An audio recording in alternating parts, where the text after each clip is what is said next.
3 வட்டங்கள். நாம் கண்ணோக்கும் போது உலகிலே பல இடங்களில் பலவிதமான பிளவுகளை காண்கிறோம். நாம் காண்பதெல்லாம் உறவுகளில் பிரிவுகள், வன்முறைகள், குற்றச் செயல்கள், பலவிதமான நோய்கள், துன்பங்கள், அத்துடன் ஒருவேளை சாப்பாட்டுக்கு திண்டாடும் போரினால் பாதிக்கப்பட்ட கூட்டம்.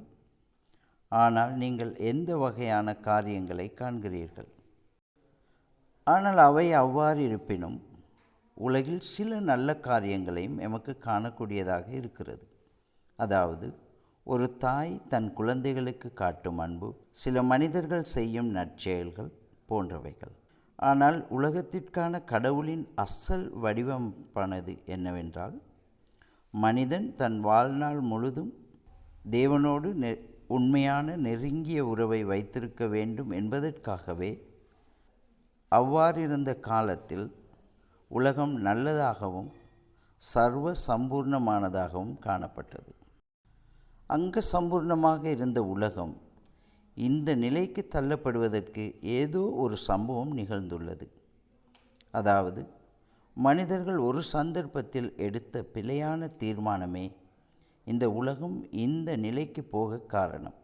அந்த தீர்மானம்தான் நாம் பாவம் என்று சொல்கிறோம்.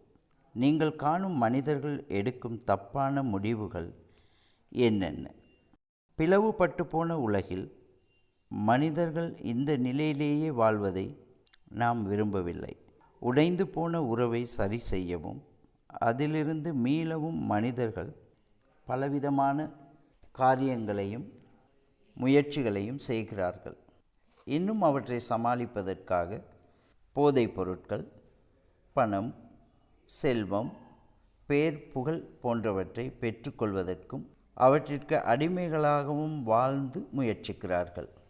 உடைந்து போன தன்மையை மாற்றியமைக்கவும் உறவை புதுப்பிக்கவும் அதிகமான சந்தர்ப்பங்களில் அவர்கள் எடுக்கும் முயற்சியை நம்மால் காணக்கூடியதாக இருக்கிறது. உடைந்த உறவிலிருந்து தப்பி ஓடவும் அதை சரி செய்து கொள்ளவும் மனிதர்கள் என்னென்ன செய்கிறார்கள் என்பதை நீங்கள் காண்கிறீர்கள். இவ்வாறு உடைந்து போன இவ்வுலகத்தை மறுசீர் செய்து மாற்றி அமைக்க திட்டமிட்டிருந்ததை குறித்து நாம் தேவனுக்கு நன்றியுள்ளவர்களாக இருக்க வேண்டும். இந்த உடைந்து போன உலகில் அதே தன்மையோடு மனிதனை அவ்வாறே வைப்பது தேவனுடைய திட்டமல்ல.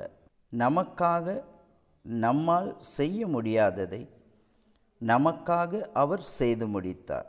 பிதாவாகிய தேவன் இந்த உடைந்து போன உலகிற்கு ஆண்டவர் இயேசுவை அனுப்பினார்.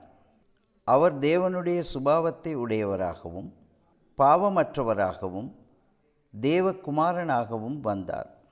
ஆனாலும் ஆண்டவர் இயேசு இந்த பூமிக்கு வந்ததே மரிப்பதற்காகவே.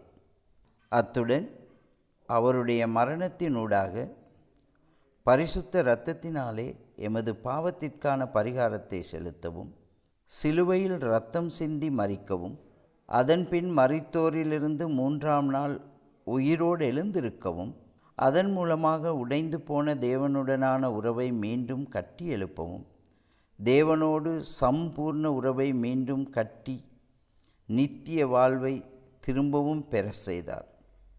அதற்கான அனைத்து வழிகளையும் ஆயத்தம் செய்துவிட்டார். நம்முடைய சொந்த வழியை விட்டு விலகி தேவனுடைய வழியில் நடப்பதற்காக தேவன் நம்மை அழைக்கிறார். அப்படியாயின் இயேசுவானவர் பூமிக்கு வந்ததும் சிலுவையில் மரித்ததும் எமது பாவத்திற்காக. அவர் மரித்து மரித்தோரிலிருந்து உயிரோடு எழுந்தார்.